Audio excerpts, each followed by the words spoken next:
Well, I command the dog goes out, and then she tells him to lay down at the point when the judge says, okay, stop your dog, lay it down. So the dog is, if she doesn't do it, the dog's supposed to keep running. Really? Yeah.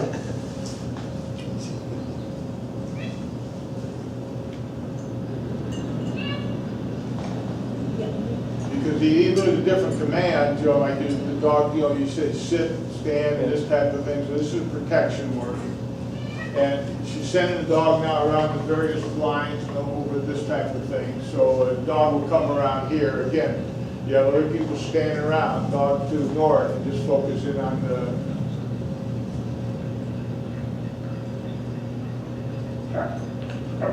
They didn't start barking right away, so we'll probably get points deducted on that. What is that?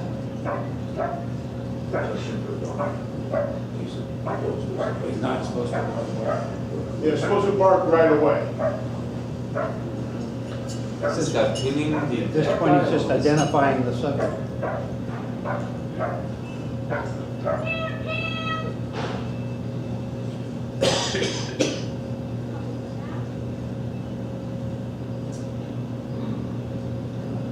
So this is a bad video because, you know, she'll tell the dog to lay down and walk away, and he's watching the handler. And when the handler takes off, the dog will attack.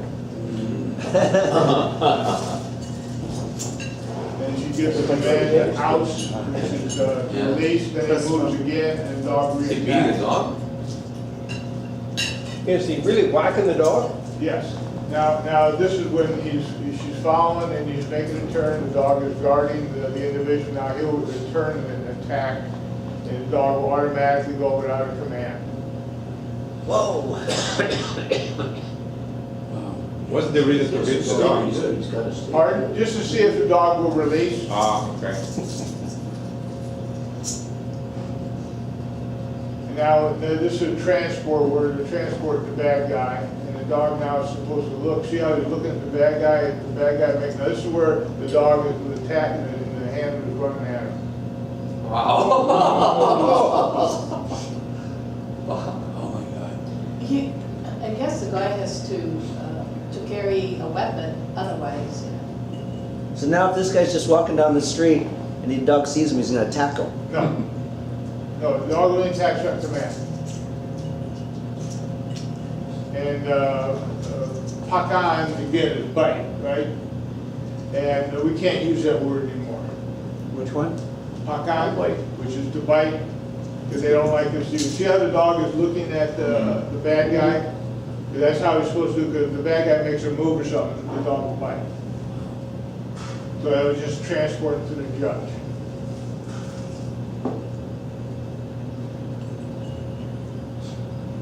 And this is the tracking aspect of it, where somebody laid a track and see how the dog is, nose is down. She can't move, it's a 35-foot line. And the dog found the first article, she bends out, picks it up, and then she tells the dog to soup, which means to trail again.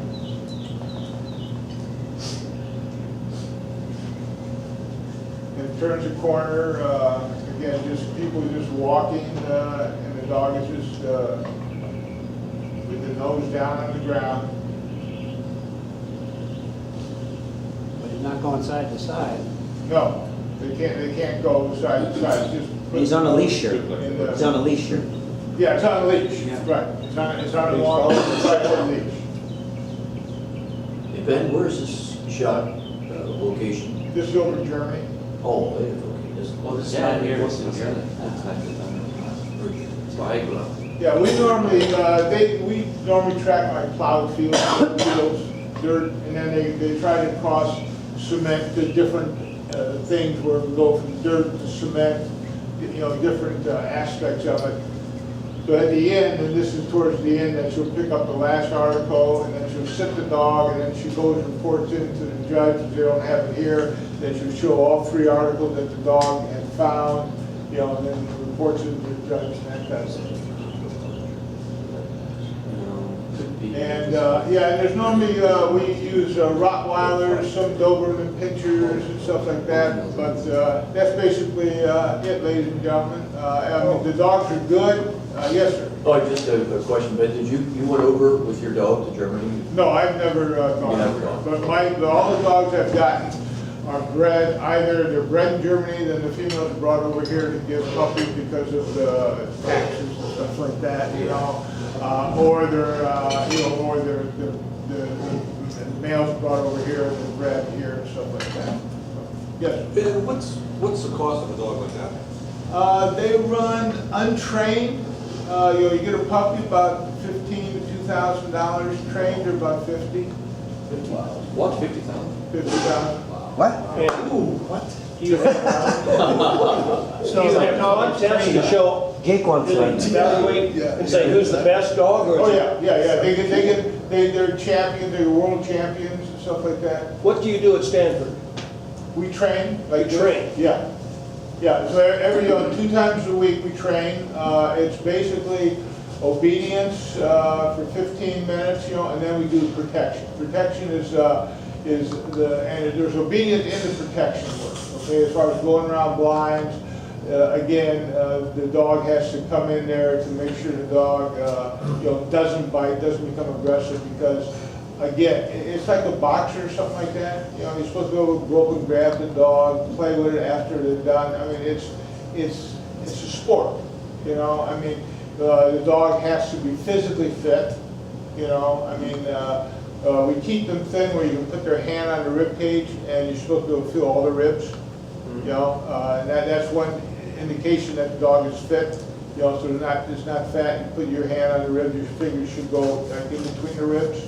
Wow. So that's an indication that they're healthy. You know, you don't want them to be, because they have to jump over. You saw they got to jump over that stuff, and it's 39 inches, and they can't touch it. You know, and they plus have to go over that wall, and that's 7 feet. But they can't jump off the top. They have to come down and then, you know, jump. You saw the dog just didn't leap. You know, they have to come down, then they can jump about 3 foot, you know. Can other breeds, can other dogs do the same sort of? Yeah, I mean, we've had Rottweilers, but they get tired, you know, because their sustainability isn't that good. Dobermans can go pretty good. Plus there's another, you also got to be able to run the dog 12 miles. You know, on a bicycle, and you know, and then halfway through you get about a 3-minute break, give them some water, but then the judge checks their feet so there's no blood, and see how they're doing. But it's a 12.5-mile run. So this dog is trained to one particular voice. The training you do, it's to train the dog for somebody else, is it not? It's a sport for yourself, and then it's also training for, like, the police department. And the military does their own. I mean, but they don't train the basics, okay? So like Tyson Kennels, they train for the police, okay? And there's some other ones back in the South and in the East Coast that train for the military up until about a year, then they give them to the military. But my question is, if that dog knows one voice and one voice only, what about transferring that command to another person? Oh, no, that's, they know when you're training it, I mean, they know to that voice when there's a trainer, then you give them to somebody else, they work with that dog, and then they respond to that individual There's voice. a handoff process. Yes, that's correct, yes. And it's about a 3-month process, you know, when you go to the other individual, I mean, they adopt really, they adopt really quick to the individual. How Police many, departments have to pay that much, or do they Oh, yeah. train here in US? No, I was over there with even the Forest Service. They were over there looking at a bunch of dogs at Menlo Park, which is just on the other side of the Dumbarton Bridge. They came all from Sacramento, about 25 guys. They were all looking at different dogs because they're using them now in the Forest Department, especially with the marijuana stuff they got going nuts now. And they were looking at all the dogs. There's some Malamutes there too, the one that took down Osama bin Laden.